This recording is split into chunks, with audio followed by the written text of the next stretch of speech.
Hey guys, what's going on? James here, and in this video today, we are going to be talking about the likelihood of Baker Mayfield coming back as the Tampa Bay Buccaneers quarterback for the 2024 season. We talked about this type of thing in a couple videos recently where there is mutual interest between the Buccaneers and Baker Mayfield for running it back in the 2024 season, but how much of that is reliant on how this season ends? How much of that is reliant on Todd Bowles staying around as the head coach? We're going to dive into it in this video today. So right now as it stands, as of the recording of this video, without Week 18 being played against the Carolina Panthers, there it is highlighted right there, Baker Mayfield is 8-8 as the Buccaneers quarterback. He has 3,907 passing yards, 28 touchdowns to 10 interceptions. Folks, if I am being completely honest, I am very satisfied with this stat line. I just am. And people may call it biased, people may call it whatever it is. I am just looking at this objectively, looking at the stats. You give me, and this is just my own personal opinion, you give me a quarterback with 64.4 completion percentage, 3,907 passing yards, 28 touchdowns, and 10 interceptions with one game left to play.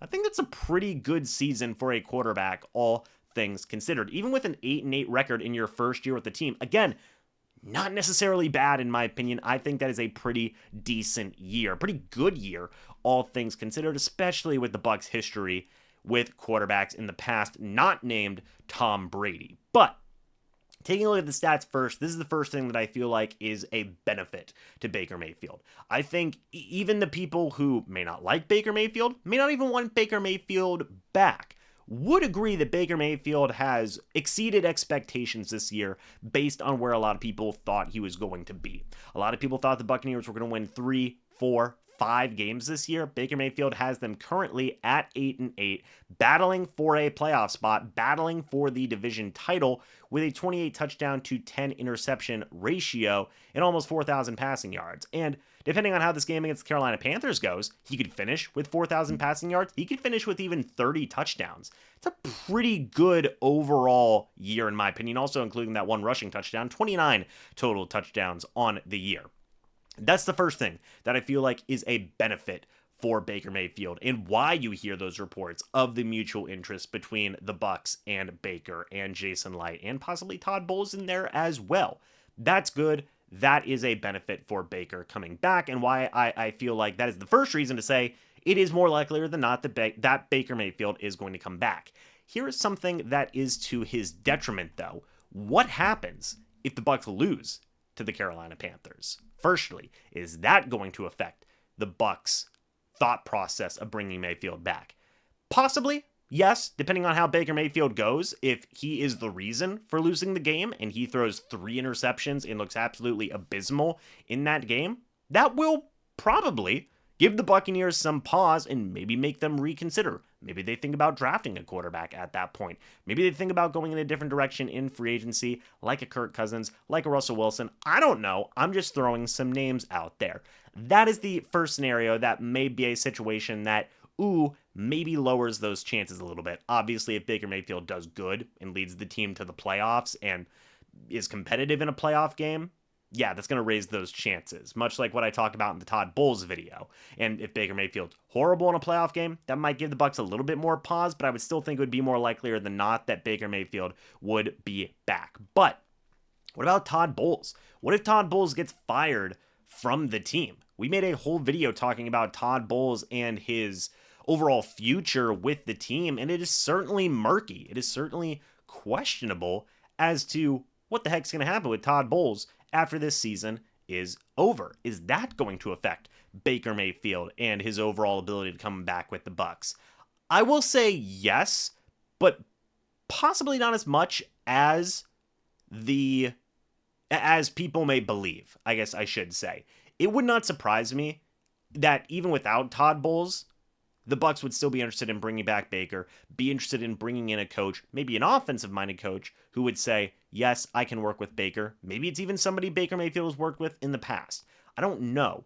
But I do think that a lot of people have assumed that Todd Bowles and Baker Mayfield have been conjoined or joined at the hip, so to speak. If one is gone, the other is going to be gone. I don't necessarily know if that is the case. I think Baker Mayfield has played well enough and shown enough throughout this year to make the Bucs consider that keeping Mayfield around is a good idea, even without Todd Bowles, even without Dave Canales at the helm. If you do have that much faith that Baker could be your guy moving forward, even without Todd Bowles, I still think it is something that is considered. And I do think the Buccaneers, again, I don't think about these scenarios from my perspective. I try to think about it from the organization's perspective.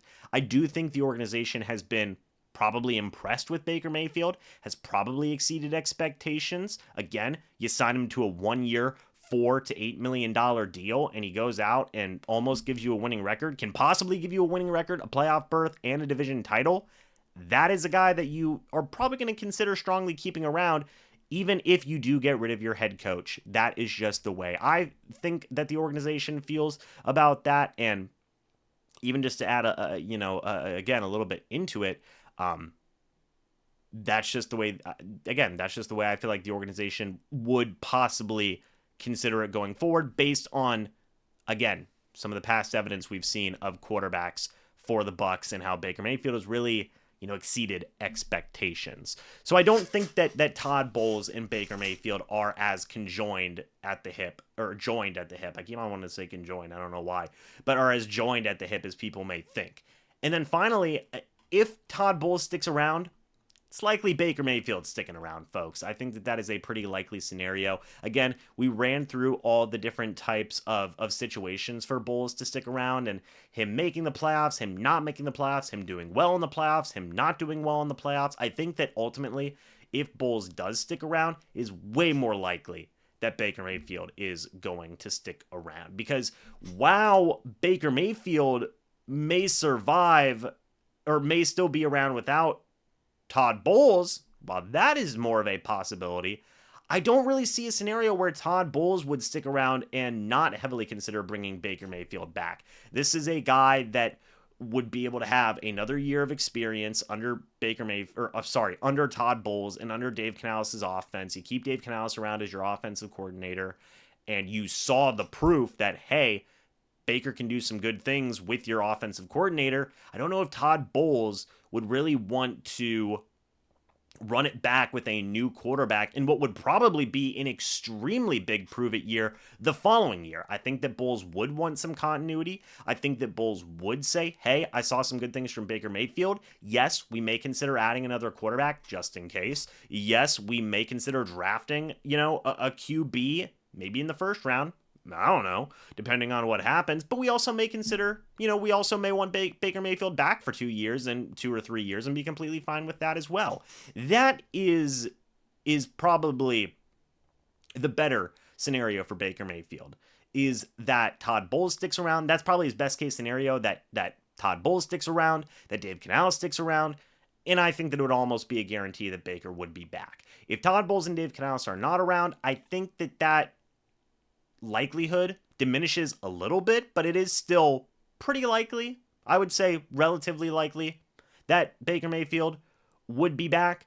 If Baker absolutely collapses in the final game of the season, throws like 3 picks and it looks terrible, maybe it turns up into a more 50-50 scenario in that situation.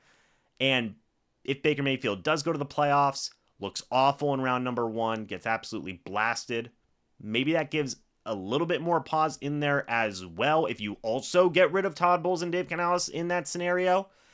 But ultimately, I think there's more situations than not that have Baker Mayfield sticking around. And that might not be what some people want to hear. But that is the way I feel like the organization views it right now. That is the way, based on what we've seen reported, with the mutual interest between the Bucs and Baker Mayfield, with the stats that we've seen from Baker Mayfield, the way that we've seen the team and players and teammates respond to Baker Mayfield, I think that the organization has embraced Baker Mayfield and Mayfield has embraced the organization. That is something that I believe has happened and is something that may continue moving forward if we are to read the tea leaves. So Let me know your guys' thoughts and opinions about this, about Baker Mayfield's future with the team. Let me know your thoughts and opinions. I'd love to hear them. And all the scenarios I laid out in this video, do you agree with some of my, takes on what the organization may do if those scenarios happen? Do you disagree with them based on what you think the organization may or may not do? Let me know your thoughts. Again, with these videos, guys, I try to reserve my own thoughts and opinions for the most part in a lot of scenarios. Ultimately, look, if you want my opinion, I would